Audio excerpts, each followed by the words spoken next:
America के धरती से जोहार दोस्तों। आप अमेरिका में कब तक रुकोगे, अमेरिका में क्या करने जा रहे हो, या कौन सी यूनिवर्सिटी में पढ़ाई करने जा रहे हो, या कौन सा काम करने जा रहे हो, आपकी सैलरी कितनी है और किसके साथ अमेरिका में रुक रहे हो, यही सवाल जब एक वीज़ा ऑफिसर अमेरिका आने के लिए इंटरव्यू के दौरान, वीज़ा इंटरव्यू के दौरान आपको पूछते हैं तो आपको क्या जवाब देना होता है और क्या जवाब नहीं देना होता है, वो जानना बहुत ज़रूरी होता है। नहीं तो आपके एक छोटे से इधर उधर के जवाब देने से आपका वीज़ा रिजेक्ट किया जा सकता है और आपको अमेरिका आने का वीज़ा रद्द किया जा सकता है। इसलिए बहुत ज़रूरी है कि आप इन छोटे छोटे सवालों के जवाब जानें कि क्या बोलना है और क्या नहीं बोलना है। क्या नहीं बोलना है उसको जानना बहुत ज़रूरी है। तो आज के इस वीडियो को आखिरी तक ज़रूर देखना, ताकि आप यहाँ जब अमेरिका आ रहे हो तो वो गलती ना करें जिसके कारण आपका वीज़ा रिजेक्ट हो जाए। तो वीडियो से आखिरी तक बने रहना। तो आज के इस वीडियो को मैं दो कैटेगरी में डिवाइड करूंगा। पहला कैटेगरी ये है कि जो वीज़ा ऑफिसर होते हैं, जो आपका इंटरव्यू लेंगे, उनको क्या क्या चीज़ें आपके बारे में पता होती है, क्योंकि कई बार हमको ये नहीं पता होता ना कि उनको क्या पता होता है। तो मैं 4 ऐसे चीज़ों के बारे में बताऊंगा के बारे में वीज़ा ऑफिसर को पता होता है। तो वो पहला कैटेगरी हो गया। जो दूसरा कैटेगरी है वो है क्या क्या आपको गलतियाँ नहीं करनी होती है। तो ऐसे 5 मिस्टेक्स जो आपको नहीं करना है वीज़ा इंटरव्यू के दौरान, उन 5 गलतियों के बारे में बताऊंगा। तो ये 2 कैटेगरीज है जिसके बारे में आज के ये वीडियो होने वाला है। और मुझे यकीन है कि अगर आप इस बात को ध्यान रखेंगे तो आपका वीज़ा रिजेक्शन होने का चांस लगभग नहीं के बराबर है, या बहुत कम चांसेस है कि आपका वीज़ा रिजेक्ट होगा। और ये मैं बहुत लोगों से बात करने के बाद, जो बहुत सारे यहाँ पर स्टूडेंट आते हैं या जो मेरे साथ काम करते हैं, उनसे बातचीत करके इन जानकारियों को इकट्ठा किया गया है। तो ये अनुभवों के आधार पर आधारित है। हालांकि आपका जो अनुभव रहेगा हो सकता है कि वो अलग हो, लेकिन ज़्यादातर इन्हीं चीज़ों के इर्द गिर्द ही आपको सवाल पूछे जाते हैं। तो सबसे पहले आप ये काम कीजिए कि आप कोई इस तरीके का, मेरे तरह का कोई एक नोटबुक रख लीजिए, या फिर कुछ भी आप जब तैयारी कर रहे हैं अमेरिका आने का या कहीं पर भी विदेश में पढ़ने जाने के लिए, इन सवालों के जवाब को जानने के बारे में, तो आपको उसको नोट करना ज़रूरी होता है। आप किसी वीडियो को देखेंगे या फिर और बहुत सारे जो यूट्यूबर्स हैं उनके वीडियोज़ को देखेंगे, और उससे अगर आप कुछ सीखते हैं, अगर आपके दिमाग में ये लगता है मुझे तो ये याद हो गया, ऐसे काम नहीं बनता है। तो निश्चित रूप से आपको लिखना ज़रूरी होगा और उसको बार बार प्रैक्टिस करना, क्योंकि आपका जो कॉन्फिडेंस है वो बहुत काम आएगा बाद में। तो पहला जो कैटेगरी मैंने बताया था कि ऐसा क्या चीज़ है जो वीज़ा ऑफिसर को इंटरव्यू के दौरान आपके बारे में पता होता है। तो सबसे पहला है उसमें गूगल सर्च। उसका मतलब ये है कि जब आप यहाँ अमेरिका आने की तैयारी कर रहे हैं, मैं अमेरिका का इसलिए बोल रहा हूँ क्योंकि मैं अमेरिका में रहता हूँ, लेकिन आप जब दूसरे देशों में जा रहे हैं तो वहाँ पर भी शायद ये सब एलिजिबल होगा या एप्लीकेबल होगा। तो आपका जो सोशल प्रोफाइल होता है, चाहे आप सोशल मीडिया में जुड़े हो, फेसबुक में, इंस्टाग्राम में या और कहीं पर भी, तो वो आपके नाम से सर्च कर सकते हैं। मतलब उनके पास इंटरनेट का एक्सेस होता है, जो इंटरव्यू लेने वाले ऑफिसर होते हैं, तो वो कुछ भी सर्च कर सकते हैं अगर उनको करना हो तो। करते हैं कि नहीं ये हम 100% तो कोई नहीं कह सकता है, लेकिन ये आजकल लगभग हर जॉब में हर तरफ होता है कि ये किस तरीके का बैकग्राउंड है, किस तरीके की चीज़ें ये पोस्ट करता है। तो अगर आप यहाँ अमेरिका आने की तैयारी कर रहे हैं तो 6 महीने से साल भर से आप कुछ ना पोस्ट करें तो ही बेहतर है। या पोस्ट कर रहे हैं तो ध्यान रखें कि किस तरीके की चीज़ें आप पोस्ट कर रहे हैं। आप क्या कुछ ऐसी चीज़ें आप पोस्ट कर रहे हैं जिसके बारे में आप नहीं चाहेंगे कि वो जान पाए वीज़ा ऑफिसर जो है, या कुछ भी पॉलिटिकल चीज़ें पोस्ट कर रहे हो तो थोड़ा ध्यान रखो किस तरीके की चीज़ें पोस्ट कर रहे हो ना। तो उनको आपके प्रोफाइल के बारे में पता होता है। दूसरा, आपके स्कूल के बारे में पता होता है या यूनिवर्सिटी के बारे में जहाँ आपने अप्लाई किया है, तो वो जानकारी आपको होनी ज़रूरी होती है। कि जैसे आपने बताया कि मैं बॉस्टन यूनिवर्सिटी जा रहा हूँ, मैं बॉस्टन शहर में रहता हूँ, तो यहाँ का बता रहा हूँ, या कहीं पर भी जो यूनिवर्सिटी है उन्होंने सर्च किया कि देखा भाई क्या ये स्कूल एग्जिस्ट होता भी है कि नहीं भी होता है, मतलब वो होता भी है कि नहीं वहाँ पर, तो वो सब जानकारियाँ वो आसानी से सर्च कर सकते हैं। फिर दूसरा जो है इस कैटेगरी में, वो है जो ऑफिसर जानते हैं वीज़ा ऑफिसर, वो है DS-160। एक फॉर्म होता है, उस फॉर्म में आप जो भी भरते हैं, DS-160 जब आप वीज़ा के लिए अप्लाई कर रहे हैं इंटरव्यू के लिए, तो सबसे पहला फॉर्म है जो आप भरते हैं, इस फॉर्म का नाम है DS-160। अगर आपको नहीं पता DS-160 फॉर्म क्या है, तो मैंने बहुत बार वीडियो में बताया है इसके बारे में, और आप आसानी से इसके बारे में सर्च भी कर सकते हैं। तो ये एक तरीके का फॉर्म है जिसमें आप सब जानकारी भरते हैं अपने बारे में, अपने काम के बारे में, अपने रिलेटिव्स के बारे में, आप तुम्हारा जो क्रिमिनल हिस्ट्री है उसके बारे में, सारा जानकारी उसमें रहता है। एक तरीके का समझ लो कि तुम्हारे बारे में बायोडाटा है, कि हर एक जानकारी जो भरते हैं, छोटी से छोटी जानकारी उसमें, उसका 100% सही रहना ज़रूरी है और आपको याद रखना ज़रूरी है। तो आपने जो भर दिया है DS-160 फॉर्म में, वो हमेशा जो वीज़ा ऑफिसर रहते हैं उनके पास हमेशा के लिए रहेगा। तो बहुत ध्यान से, बहुत सही, बिना कोई घपला किए उसमें जवाब भरना है और वो आपको याद भी रखना है। जब आप इंटरव्यू के लिए जाते हैं तो आप वो जो फिज़िकल कॉपी होता है ना, वो लेके नहीं जाते हैं। उसका जो इलेक्ट्रॉनिक कॉपी होता है, जो आपने ऑनलाइन भरा होता है, वो वीज़ा ऑफिसर के पास में रहता है कंप्यूटर में। जब आपको इंटरव्यू के दौरान पूछ रहे होते हैं तो वो सब जानकारी देख सकते हैं। आपको लगेगा मैंने तो ये, अगर आपने ठीक से प्रिपरेशन नहीं किया है कि DS 160 फॉर्म में आपने क्या भरा है, उसको बार बार पढ़िए। अगर आपने भरा है या आपने मान लो एजेंट को हायर किया था या किसी लॉयर को हायर किया था भरने के लिए, फिर भी आपको रिविज़न करना ज़रूरी है कि क्या क्या उसमें जानकारियाँ हैं और आपको पक्का पता हो। वो आपको पूछ सकते हैं कि कब तक रुकोगे अमेरिका में, या फिर वो पूछ सकते हैं कि आपका एड्रेस क्या है, या वो पूछ सकते हैं पढ़ाई कहाँ से करने जा रहे हो, फीस कितना है, या कुछ भी इस तरीके का। ठीक है, तो वो जानकारियाँ आपने पहले से भरी हुई होती है, तो आपको वो याद रखना ज़रूरी है।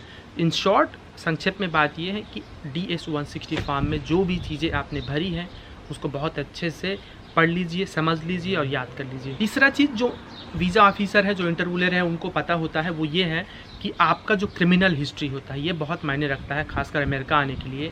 वो नहीं चाहते हैं कि कोई क्रिमिनल यहाँ पर आए।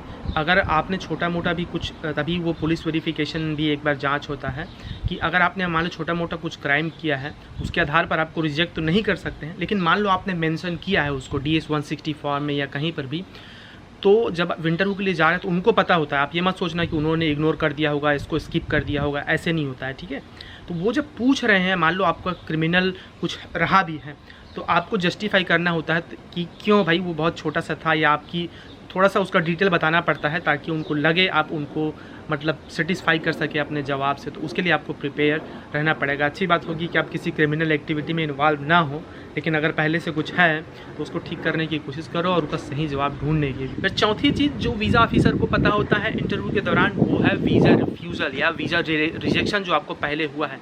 कि मान लो आपका ये इंटरव्यू पहली बार नहीं है, दूसरी बार है, तीसरी बार है, चौथी बार है, जितने बार आपका वीज़ा रिफ्यूज़ल हुआ है, आपको वीज़ा नहीं मिला है, रद्द किया गया है, वो सारी जानकारी वीज़ा ऑफिसर के पास होती है। तो उनको पता होता है कि क्या हुआ था या जो भी है। तो आप ये मत सोचिए कि उनको नहीं पता होगा, ये उनको 100% पता होता है। इसलिए आप जब भी तैयारी करके जा रहे हैं तो बहुत अच्छे से तैयारी करके जाइए, पूरे कॉन्फिडेंस के साथ, और कोशिश कीजिए कि आपका पहली बार का जो इंटरव्यू है उसी में 100% दीजिए, शायद मोर देन 100% भी दीजिए, ताकि आपको फिर से दोबारा मतलब आप रिजेक्ट हो जाए, उसके बाद दोबारा इंटरव्यू के लिए मत जाना पड़े।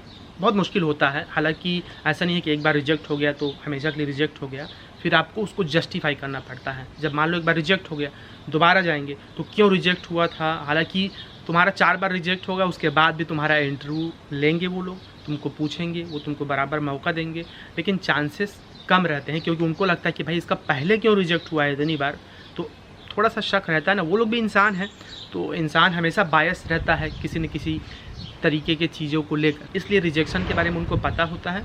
तो आप उसके बारे में अगर मेंशन करना चाहे तो कर सकते हैं। तैयारी थोड़ी बेहतर कीजिए ताकि आप इस बार सफल हो सकें। इस कड़ी में एक और बात ये है कि जो ग्रीन कार्ड का विकल्प होता है, कि जैसे मान लो किसी के पास ग्रीन कार्ड है, आपके पास रिलेटिव का, वो लोग आपके लिए अप्लाई कर रहे हैं, तो वो सब जानकारी भी उनको पता होती है कि आपका कोई फैमिली मेम्बर यहाँ पे रहता है या फिर कोई आपको स्पॉन्सर कर रहा है किसी तरीके के। तो ये तमाम जो जानकारियाँ होती हैं ना, उनके पास होती है, जो वीज़ा ऑफिसर होती है। तो आप इस बात का हमेशा और हमेशा ध्यान रखें कि ऐसी कोई चीज़ नहीं है जो अमेरिका के वीज़ा ऑफिसर हैं उनको नहीं पता होता है। तमाम जानकारियाँ पता होती है, इसीलिए बहुत मुश्किल होता है ये जो इंटरव्यू होता है। इसीलिए बहुत लोग डरते भी हैं उससे कि क्या पूछ दिया जाएगा, कि कैसे किस कारण से वो लोग रिजेक्ट कर देंगे, बताते भी नहीं हैं। इसलिए जितना आप स्पष्ट रहोगे, जितना ईमानदारी से जवाब दोगे, बहुत कम चांसेस है कि आपका वीज़ा रिजेक्ट होगा। तो भाई ये तो हो गया पहला सेक्शन कि वीज़ा ऑफिसर जो इंटरव्यू लेते हैं उनको क्या क्या पता होता है। तो आई होप कि ये जो क्या क्या पता होता है उसमें आपको थोड़ा समझ में आ गया होगा कि क्या पता रहता है। अब आते हैं इस वीडियो के दूसरे सेक्शन में कि इंटरव्यू के दौरान क्या क्या मिस्टेक्स हैं जो आपको नहीं करने हैं, या क्या जवाब नहीं देना है जब वो पूछ रहे हैं। तो यार वैसे पहली बार मेरे चैनल में आए होंगे, तो मैं यहाँ अमेरिका में रहता हूँ, यहाँ अमेरिका में बहुत सालों से रहता हूँ, यहाँ प्रोफेशनल जॉब करता हूँ, और हिंदी में बहुत बेसिक लेवल पर यही अमेरिका में एजुकेशन, जॉब और कई तरीके की जो अपॉर्चुनिटीज़ होती है उसके बारे में अपने अनुभवों के साथ जितना मुझे समझ में आता है, जितना मैं देख पाता हूँ वो सब जानकारियाँ इन वीडियोज़ के द्वारा देने की कोशिश होती है। तो चैनल से जुड़े नहीं हो तो सब्सक्राइब करते हुए जाना, और जुड़े हो तो प्लीज़ जो बेल आइकन दिख रहा होगा घंटी, उसको अभी के अभी तुरंत अभी कर दो प्रेस, अभी प्रेस कर दिए रहना, ताकि हर हफ्ते ये जो मैं नया वीडियो लाता हूँ वो उसका नोटिफिकेशन आप तक पहुँचेगा, और आप भी ये जो अपॉर्चुनिटीज़ होती है विदेशों में जॉब की या पढ़ने की, उसकी जानकारी आप तक पहुंचती रहे। और अगर आपको फ़ायदा होगा तो मुझे भी खुशी होगी इस तरीके की जानकारियाँ आप तक पहुंचाने की। फिर से रिपीट कर रहा हूँ, ध्यान से सुनना। क्या जवाब नहीं देना है, क्या जवाब देना है आपको तो वो पता हो सकता है, या दूसरे वीडियो में बताया हूँ, लेकिन क्या जवाब नहीं देना है तो ये ध्यान रखना कि क्या क्या नहीं बोलना है उनको। वैसे नोट में लिख रहे हो ना, नहीं लिख रहे हो तो लिखो, अब कहीं ना कहीं पर आपको इसको लिखना ही पड़ेगा। पहला चीज़ जिसकी तैयारी आपको करनी है इंटरव्यू के दौरान, और आपको क्या क्या बोलना है जिसके कारण कई बार आप सकपका जाते हैं, वो है इनसफिशिएंट प्रिपरेशन, मतलब अपर्याप्त तैयारी। आपके पास पर्याप्त तैयारी होती नहीं है। जैसे कि वो सवाल पूछेंगे, आप कहाँ जा रहे हो, कब तक रुक रहे हो, कहाँ मतलब अमेरिका के कौन से शहर में, उनको पता होता है, लेकिन कौन से शहर में जा रहे हो, कब तक पढ़ाई कर रहे हो, क्या क्या पढ़ाई कर रहे हो, कब तक रुकोगे, ये जो पूरी प्लानिंग है, या फिर आपके यूनिवर्सिटी का नाम क्या है, ये छोटी छोटी चीज़ें हैं। लेकिन अगर आपकी तैयारी पर्याप्त नहीं है तो आप इसका जवाब नहीं देते हैं कई बार बहुत अच्छे तरीके से। तो आप इसका बार बार प्रैक्टिस कर लीजिए। ये लग रही होगी कि बहुत छोटी चीज़ें हैं, लेकिन इसको जानना जरूरी है कि आप कब तक रुक रहे हैं, कब वापस आ रहे हो, कब जा रहे हो, कौन सी यूनिवर्सिटी में पढ़ रहे हो, कौन से शहर में जा रहे हो, ये जो चीज़ें हैं इसके बारे में आपको जानना ज़रूरी होगा।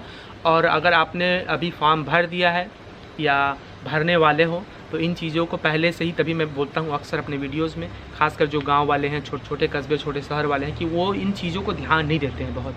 तो इसको ज़रूरी है डॉक्यूमेंट्स करना और उसको याद रखना। दूसरा चीज़ जो आपको नहीं बोलना है वीज़ा इंटरव्यू के दौरान, जब आप पढ़ाई करने जा रहे हो या घूमने जा रहे हो, तो वो है काम के बारे में, कि जो जॉब अपॉर्चुनिटीज़ है यहाँ पर अमेरिका में, उसके बारे में नहीं बोलना। चूँकि आप पढ़ाई करने आ रहे हो, अगर मान लो आपने H1B वीज़ा के लिए अप्लाई किया है काम के लिए, तो आपको वो तो जाहिर सी बात है काम करने आ रहे हो, लेकिन और किसी भी कैटेगरी में आ रहे हो, किसी भी वीज़ा कैटेगरी में, जॉब के लिए, घूमने के लिए, किसी और तरीके का, तो आपको खासकर स्टूडेंट वीज़ा के लिए हमेशा और हमेशा काम के बारे में कोई भी जिक्र नहीं करना है कि अमेरिका में जॉब का स्टेटिस्टिक्स अच्छा है, वहाँ पर अपॉर्चुनिटी अच्छा है जॉब का, या इतने लोगों को इतनी सैलरी मिलती है, वहाँ बहुत पैसा है, ये सब नहीं बोलना है। वैसे बोलोगे तो निश्चित रूप से आपका रिजेक्ट होने की संभावना बहुत है, कि आपको उनको लगेगा कि ये वहाँ पर काम करने जा रहा है और स्टूडेंट वीज़ा जो है एक बहाना है।